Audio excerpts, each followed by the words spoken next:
नमस्कार भाई भौणी मैंने आजकल दुनिया रे लोक मैंने एत बदली जाइछन्ति जे माने चिंता कले बहुत दुख लगे।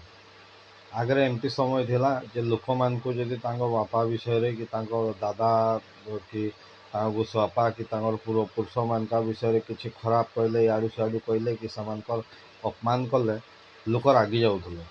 किंतु वर्तमान एमती दिन आसीछि जे किछि लोक एई प्रकार रे तांकर ज्ञान पाइछन्ति कि तांकर ज्ञान उदय एई भलिया हो जाइछि जे सेमाने दल दल होकर तांकर पूर्वपुरुष मान को गाली देवारे और तांकर पूर्वपुरुष मान को मूर्ख माने सजाइबार ସେମାନେ ବ୍ୟସ୍ତ ରହିଯାଉଛନ୍ତି।